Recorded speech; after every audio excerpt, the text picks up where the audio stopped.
हम हर थोड़े टाइम में सुनते हैं कि जापान ने नई टेक्नोलॉजी, नए रोबोट्स और नई चीज़ें इन्वेंट की।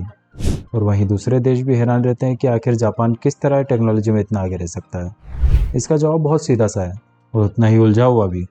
चलिए समझते हैं।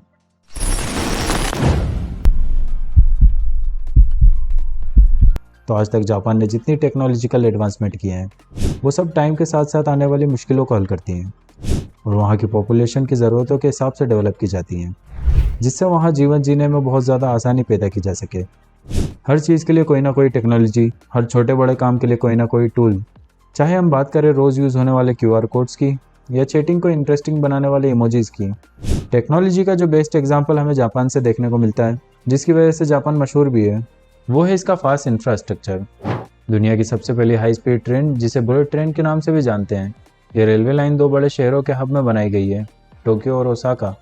ये 1964 में पहली बार पटरियों पर दौड़ी थी और जब से इसका इनॉर्गरेशन हुआ है तब से आज तक इसमें 10 बिलियन लोग सफ़र कर चुके हैं।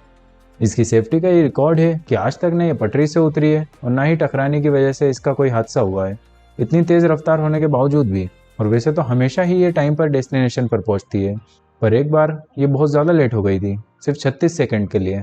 जापान ने डिस्टेंस जैसी प्रॉब्लम बुलेट ट्रेन से हल कर दी है। इस तरह जापान में एक शहर से दूसरे शहर काम करने वाले लोग भी इजीली टाइम पर पहुंच जाते हैं, जिससे कैपेबल लोग जापान की इकोनॉमी में अपना हिस्सा वक्त पर दे पाते हैं। यहाँ पर यह बात मेंशन करना बहुत इंटरेस्टिंग होगा कि जिस देश के दो बड़े शहरों पर न्यूक्लियर बॉम्ब गिराए गए हों, उस देश ने कभी न्यूक्लियर वेपन बनाया ही नहीं, टेक्नोलॉजी में लीडिंग पावर होने के बाद भी।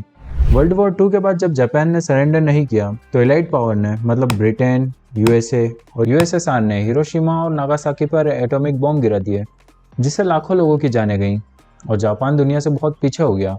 इससे उभरने के बाद जापान की सरकार ने दूसरी चीज़ों में न उलझते हुए जापान को आर्थिक और टेक्नोलॉजिकल पावर बनाने का फैसला लिया। आज जापान साइंस, इलेक्ट्रॉनिक और टेक्नोलॉजी पर हर साल एक बड़ा हिस्सा इन्वेस्ट करता है, जो है लगभग $130 बिलियन। कुछ बीते सालों में दुनिया में लेबर की कमी का बहुत ज़रूरी समाधान रोबोट्स बन चुके हैं।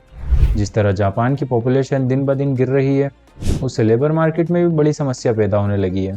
ऐसे में जॉब वैकेंसीज के लिए इमिग्रेंट की एक बड़ी आबादी को स्वीकार करना होगा या उन्हें ऑटोमेशन पर निर्भर होना होगा। और स्टडीज़ के मुताबिक जापान में 49% जॉब्स ऑटोमोटिवल है, यानी रोबोट्स और मशीन से काम ली जाने वाली। अभी के वक्त में रोबोट्स लगभग हर तरह के काम करने में सक्षम है।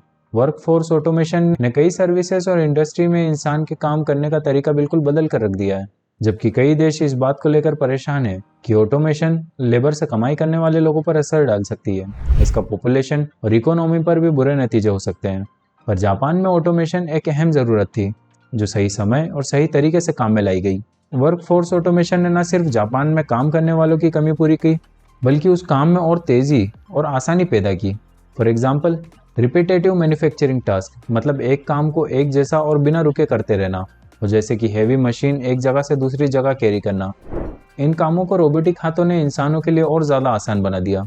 जापान में इतने बड़े स्केल पर ऑटोमेशन लेबर की वजह से ही दुनिया की कई कंपनी जापान से इलेक्ट्रॉनिक या टेक्नोलॉजी के मामले में कॉम्पीट नहीं कर पाती। इसकी एक खास वजह है कि रोबोटिक लेबर कम वक्त और लो मेंटेनेंस में बड़ी प्रोडक्शन करने में सक्षम है। जापान दुनिया की तीसरी सबसे बड़ी इकोनॉमी है। वर्ल्ड वॉर 2 के बाद जहां दूसरे देश रिकवर हो रहे थे, वहीं जापान की इकोनॉमी अद्भुत तौर पर सिर्फ आगे बढ़े जा रही थी। जैसे कि हम ऊपर बात कर चुके हैं कि वर्ल्ड वॉर 2 के बाद जापान ने सिर्फ इकोनॉमिकल और टेक्नोलॉजिकल पावर बनने का फैसला लिया था। उसने अपने देश में बड़े स्तर पर मोटर व्हीकल, स्टील, इलेक्ट्रॉनिक्स और हाई टेक्नोलॉजिकल इंडस्ट्रीज शुरू की, जिसने उसकी इकोनॉमी को हाई बूस्ट दिया। ना सिर्फ डोमेस्टिक लेवल पर, बल्कि इंटरनेशनल मार्केट में भी इन इंडस्ट्रीज की वैल्यू बहुत बढ़ गई, जिससे जापान के लोगों को अच्छा रोजगार भी मिला। शायद जापान की तरक्की में एक वजह यह भी है कि वहाँ के लोग बहुत प्रोडक्टिव और अपने काम में बहुत पैशनेट रहते हैं और उनके जीवन में टाइम और डिसिप्लिन का बहुत महत्व है। पिछले कई डेकेड से बिना किसी शक के जापान इनोवेशन और टेक्नोलॉजी में लीडर बन चुका है। उसका ऑटोमेशन, रोबोट्स और AI का रोजाना के जीवन में इस्तेमाल से ही ये लीडरशिप जारी रहने वाली है और ये चीज़ इसे कई बड़ी इकोनॉमी से बेहतर बनाती है। जापान एक बहुत इंटरेस्टिंग देश है जो अपनी तरक्की पर फोकस करते हुए आज टेक्नोलॉजिकल पावर बन चुका है। तो आपका जापान के बारे में क्या ख्याल है? कमेंट करके ज़रूर बताएं। अब मिलेंगे अगली वीडियो में, बिकॉज वी नो।